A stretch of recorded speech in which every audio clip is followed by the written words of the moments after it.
Yo, what is up everybody, it's Jay here and welcome back to another Naruto reaction video here today.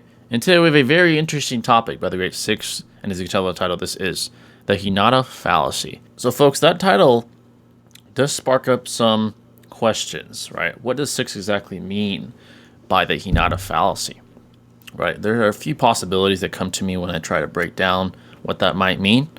Maybe the fallacy that Hinata is an amazing character, which there is an argument for the antithesis of that, with that being she has no character development besides the moments she's showing and professing her love to Naruto. That's a good argument to make that she's not an amazing character and that that's not the real reason why she's so revered. There are many possibilities. To me, that's the one that comes to mind the most. Maybe the possibility that female characters in general aren't as bad as people say, like Sakura, and maybe Six is using Hinata as the martyr for that idea. There are a few possibilities here, but I'm very intrigued to see what Six has to say about this one. But before we begin, let's really appreciate it. Hit that like button, turn on bell notifications to stay updated with yours truly. And if you're new and you enjoy me and you mess with the kid, make sure to hit that sub button, because once you do, you become part of the family forever. But it's not wasting more time, screen. Let's see what Six says about this one. Kishimoto can't write female characters. This is an absolutely archaic take, and it comes largely in part from the more important females in Naruto, Sakura and Hinata, being extremely hit or miss with fans, while ignoring the larger female cast like Konan, Tsunade, Kushina, and even Granny Chiyo.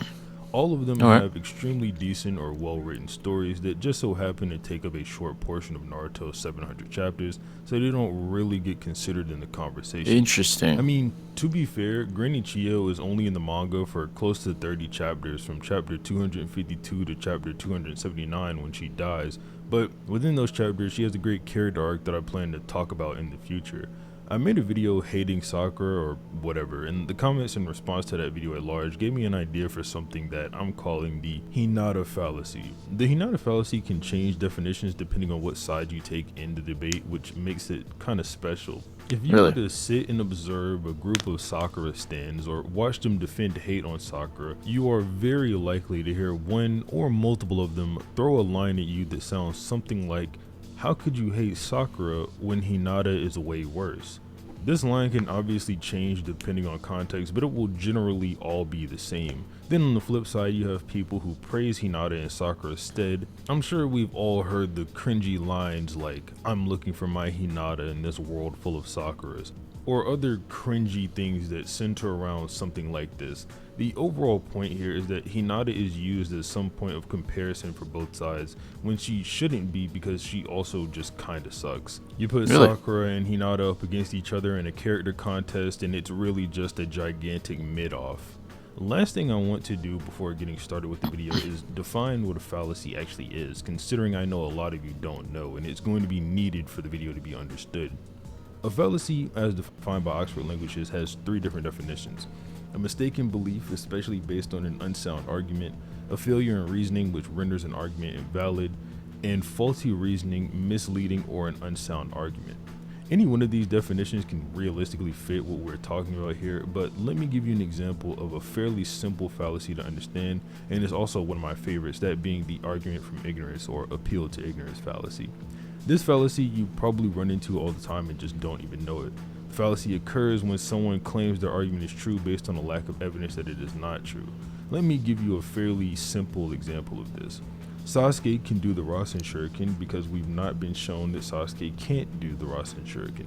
Good example. This reasoning is faulty because the argument can be flipped around with the exact same amount of evidence, effectively canceling out the claim, which would be Sasuke can't do the Rasen Shuriken because we've never seen that Sasuke can do the Rasen Shuriken. Both of these are examples of an argument from ignorance, and regardless of if Sasuke could do a Rasen Shuriken or not, the reasoning both these arguments give doesn't help either side. This is one of the few reasons you should show evidence or rationale when making a claim.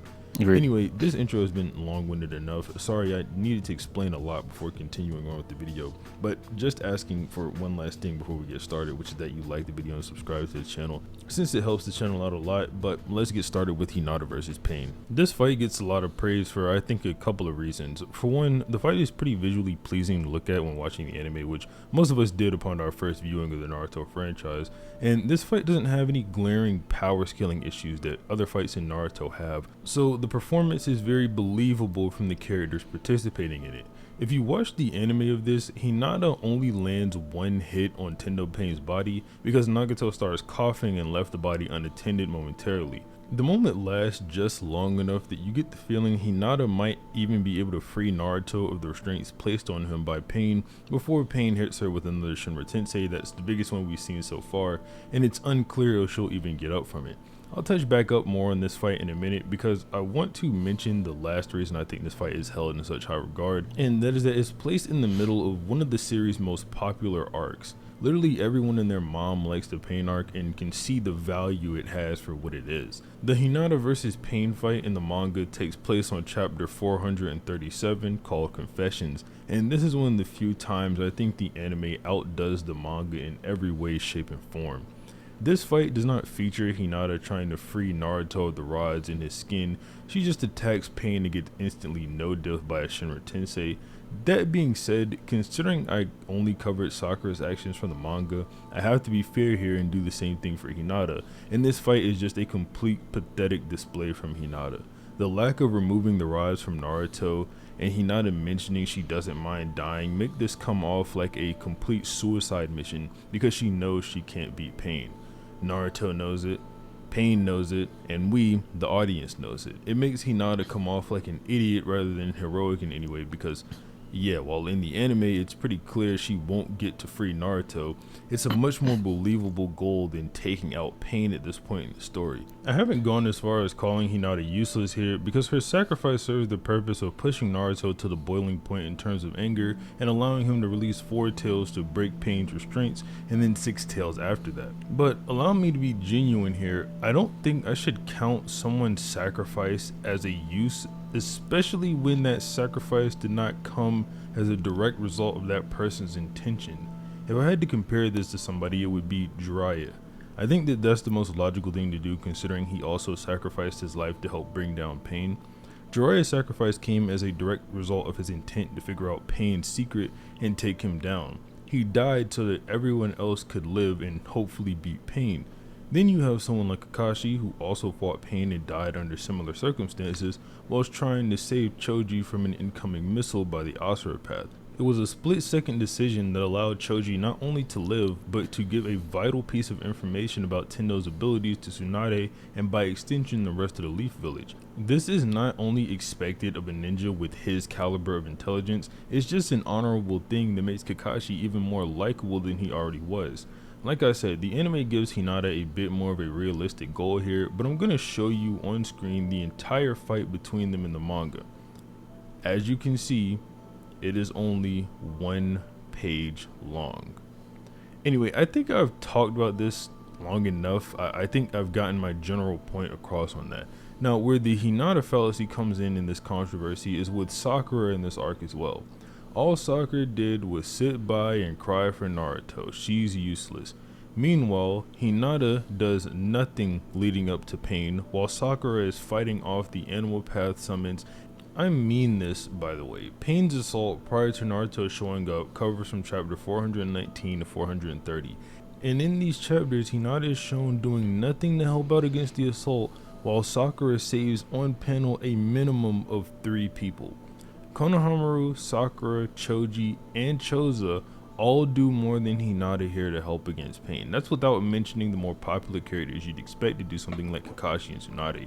I get that personally Hinata is not anywhere near as annoying as Sakura is, and she's not as in your face, but to make a fairly bold claim here, I think if Hinata and Sakura were given a similar amount of screen time, Hinata would be just as disliked or more disliked than Sakura, because a character like Hinata only works when giving the audience very little to go off of. Now, in fairness to Hinata, just like I did with Sakura, I want to bring up the positives of her character, and the first one is that her relationship with Naruto is pretty adorable.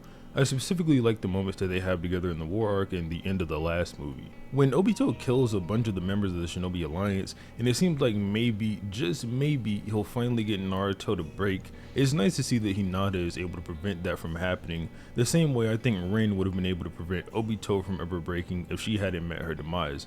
It's a nice parallel between the two focused characters of the arc at the time, and it's one that I think holds up to multiple viewings of the show or rereads of the manga, enough so that I think Hinata deserves her praise for it. It's also pretty cool that the scene is just sort of Hinata reminding Naruto who he is, since she got her ninja way from him. The scenes that follow from this, where Hinata is holding Naruto's hand and talking about how strong and comforting it is, really make this even better than it already was in my eyes, and it doesn't hurt to mention that she is this calm and collected on the battlefield after someone close to her, that being her cousin Neji, had just died.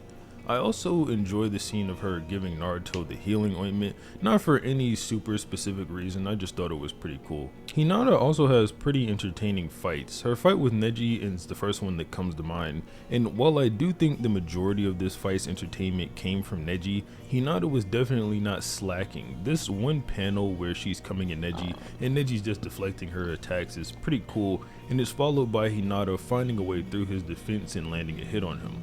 This is also when we get a fairly massive info dump on the Gentle Fist and the Byakugan, which are both really cool powers that I wish got touched on more.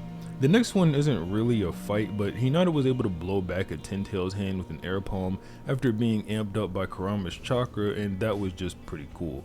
This scene where she learns the Gentle Fist is also pretty well put together, and it gives her a real sense of belonging, since every member of the Konoha 12, with the exception of Sai, is knocking down Jubi clones, so it really makes it feel like Hinata can stand with the rest of them. Now we get to the war arc, and this is when the Hinata Fallacy is at its strongest, just like it was back in the Pain arc we went over earlier. I'll get my thoughts So after, by the way, before we get into folks. this section, I'm After going the video. to list everything that both Hinata and Sakura did in this arc.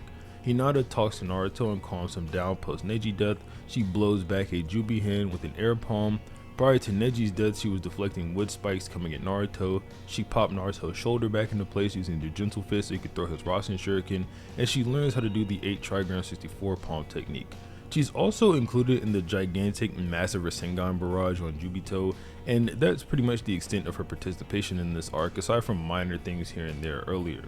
Sakura in this arc figure out how the Neji clone was a fake and beat the Zetsu. She healed everyone, like literally everyone. She was always healing. When the three-way deadlock is revived, Sakura's part in it is literally just healing everyone with Lady Katsuyu clones. Sakura doesn't take part in the massive Rasengan barrage herself, but that's because she's preoccupied healing everyone again, so I wouldn't count it against her or anything like that. Sakura was obviously a fairly big help in the fight against Kaguya, helping Obito with chakra and giving him some when he needed it, and landing the final hit on Kaguya that moved her down to Naruto and Sasuke's palm. Now, after everything I just listed, can we be serious here for just a second? Hinata has a fairly useful feat bringing Naruto back after Obito and popping his shoulder back into place, but are we really gonna act like any of that is comparable to all the things Sakura did in the arc, man?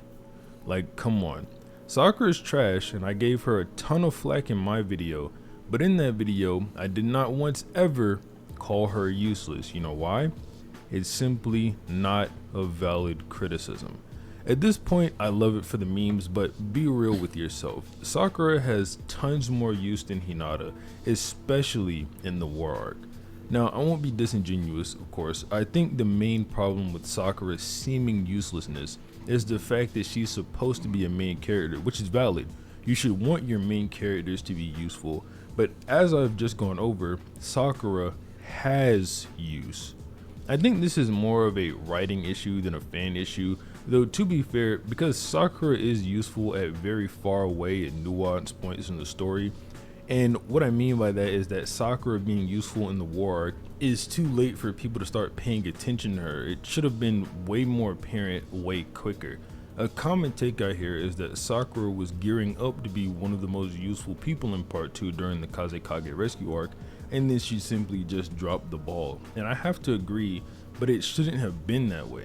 I mean, think of all the things she did in that arc. She figured out a counter to Sasori's poison. She figured out how to fight Sasori after fighting along Granny Chiyo. She broke the giant boulder to the Akatsuki hideout. Sakura was on it in that arc, and then she just completely lost it. Anyway, the Hinata fallacy here at this point is calling Sakura useless, but not calling Hinata useless for the same minimal things she did in the arc. We can move on to the last now, but I don't really have a lot to say about this movie. People hate the damsel in distress thing that Hinata has going, but I don't really mind it since every scene where it happens has heavy context. In the first scene, she's getting rescued by Naruto. She had her chakra turned off, so she couldn't do anything. The second time, she's getting her mind controlled, so that's no big deal. And then after this, I think she has more than a redemption whenever she helps Naruto by herself take down Toneri for good. Last but not least, Boruto. In the manga, her role is fairly minimal, and same with Sakura, they both really only get active in the Momoshiki arc for brief periods of time. Hinata gets beaten down by Momoshiki and Kinshiki off screen, and Sakura saves a bunch of people. I guess I'll give my summary on this whole thing because the next time I talk about women that Kishimoto wrote, it will be the ones that I mostly only enjoy and think deserve more credit. Hinata is by no means a character that I hate. I just more or less think she can be kinda stupid at times. I just got really tired of her constantly being praised for virtually the same reasons people don't like Sakura, or the Sakura fans being like, oh my god, Hinata is way worse. I don't think Hinata is a way worse character than Sakura, especially due to all the abusive behavior that Sakura tends to just let slide that sends a bad message in general. I recognize not everyone would have the same problem with Sakura, and I put this as text on my last video that was pertaining to her, since by the time someone had told me the video was already recorded, but I may have a stronger reaction to Sakura just letting abuse slide because of things I've seen women in my family and personal life deal with, and I don't think letting the guy or woman slide, whoever the abuser is the right thing to do, and Agreed. I don't think that it ever ends well. That Of course. there's light at the end of the tunnel for your abuser really just gets under my skin. But again, that's just me. So all said and done, Hinata is just on the lower tier, still one tier above Sakura for me, but neither of them are touching Kushina or Tsunade when it comes to being good characters and characters that I enjoy on screen. But that's pretty much it. If you like the video, obviously leave a like and subscribe to the channel. If you like analysis, Good like video this, and good I analysis, have more coming for with sure. the Tsunade and Kushina video I just mentioned. But other than that, have a nice day. All right, that's the end of that video. I definitely want to get my thoughts on this, right? I wanted it to play all the way through because it's not the longest video. But this is what I'll say. I agree with Six's premise on calling Sakura useless. It is fallacious, right? Because clearly she has use. Against Sasori, healing Kankuro in the war arc. Clearly she has use there. Helping to defeat Kaguya. How much more useful can you become unless you're Naruto, Sasuke, or Kakashi, right? So clearly she's useful and more useful than Hinata from a logical standpoint. And I think the one biggest fallacy when it comes to Hinata and Sakura is an appeal to emotion. That's the biggest fallacy that creates these fallacious premises. Hinata is a more useful character. That's logically incorrect. If we were to compare empirical pieces of evidence between Sakura and Hinata, there is much more for Sakura. Why? Because she's a main character. Right? Now, as far as who's cooler, right, who's the better character, you're inevitably going to use your emotion to come to a conclusion. There's no way to avoid that fallacy, right? In fact, stories and the success of stories from anime to movies to comic books, etc., they depend on the appeal to emotion fallacy. That's how you sell tickets. That's how you sell manga. That's how you sell DVDs, whatever the case may be. That's how you sell to the masses, is appealing to them emotionally. You can't avoid that. In fact, exploiting that fallacy is the way to make money in the business, whatever the business is of making stories, of storytelling, whether it's a live action movie or a manga. That's how you sell, right? That's how you make money. And the best of authors know this. You have to create a narrative that's enticing emotionally. You can't just have aesthetically pleasing moments such as, battles with no names. We won't care, right? The explosions and all the aesthetically pleasing aspects might be cool, but we won't really care, right? We won't really care. A good example is you're on Twitter or something and you see a fight, right? You don't know these people. You just watch the fight, and after that, you don't care no more. The fight was cool, but you don't care anymore. Right? You don't care because there's no emotional appeal to these people. Right? That's the point. Now that fallacy should be exploited by the producers of any such said media. That's how you make money, and that's how you build a great narrative. Right? Ironically, some fallacies help you in business. Right? If you're a mathematician, clearly the room for fallacies is much less in comparison to being an author. When you're an author, you're going to use logic that's not always perfectly valid and unfallacious. You're going to use fallacies a lot of the time to construct, very, very enticing moments that are revered by the masses. Such as Hinata going out and trying to stop pain. Of course it makes no sense logically. At all. She has no fucking chance. But that moment was used to capture the hearts of the masses. That's what it was used for. Logically, it's not the best choice. Right, logically.